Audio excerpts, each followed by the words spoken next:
Welcome to my podcast. Perkenalkan, nama saya Revelino Simanjuntak. Hari ini saya akan mewawancarai Bapak saya tentang peranan orang tua dalam mengawasi anak dalam menggunakan teknologi. Di sini sudah ada Bapak saya. Bapak, apakah boleh memperkenalkan diri?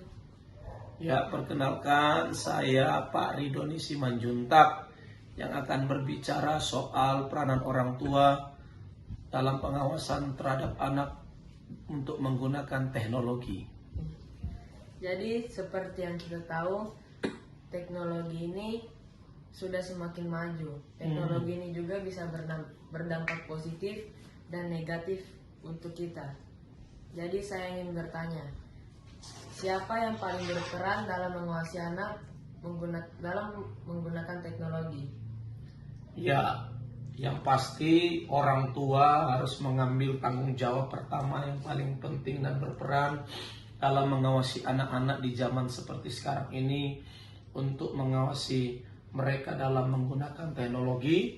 Dan setelah itu tentunya harus juga ada kesadaran peran dari si anak tersebut untuk membatasi dirinya dalam penggunaan teknologi tersebut.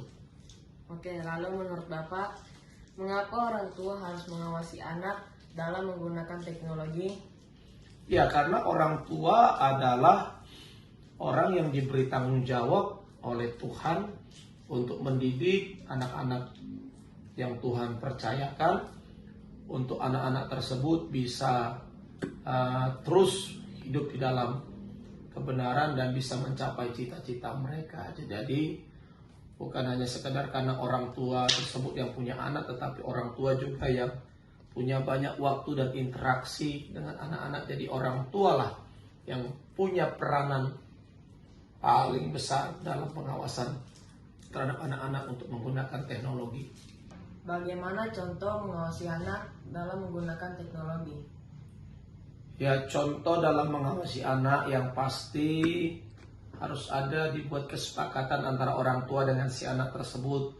Hari-hari apa yang sudah disepakati untuk anak bisa menggunakan handphone, menggunakan media elektronik sosial lainnya, dan kemudian juga jam-jam berapa. Contohnya selesai dulu tugas-tugas yang sudah ditentukan untuk diselesaikan anak, baru boleh menggunakan handphone. Nah, itu adalah contoh-contoh bentuk pengawasan langsung orang tua terhadap anak. Lalu menurut Bapak, kapan waktu yang tepat untuk anak-anak menggunakan teknologi? Waktu yang paling tepat anak menggunakan teknologi adalah ketika anak sudah menyelesaikan tugas-tugas pokok anak, contohnya belajar, mengerjakan pekerjaan dari sekolah, atau mungkin pekerjaan yang orang tua berikan. Jadi teknologi tidak boleh menjadi penghambat tugas-tugas pokok anak ya untuk melakukan tugasnya. Itulah waktu-waktu yang tepat untuk anak boleh menggunakan teknologi. Oke, lalu yang terakhir, apa pesan bagi orang tua dan anak-anak? Pesan untuk dalam penggunaan teknologi. Ya. Pesan kepada orang tua, ya para orang tua, ayo terus bersemangat, jangan putus asa dan menyerah.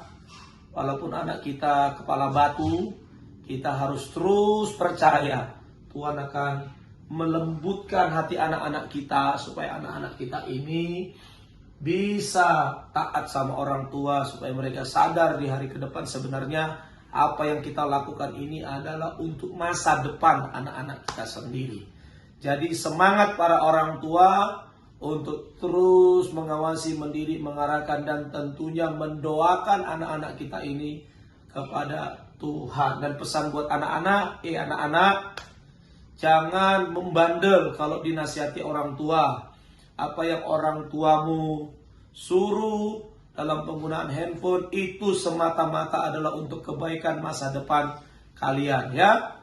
Biarlah anak-anak yang mendengarkan podcast ini menjadi anak-anak yang dengar-dengaran, lembut hati, mau dibentuk oleh Tuhan lewat peran orang tua. Demikian, Tuhan memberkati. Ya, terima kasih Bapak. Sama-sama Revelino.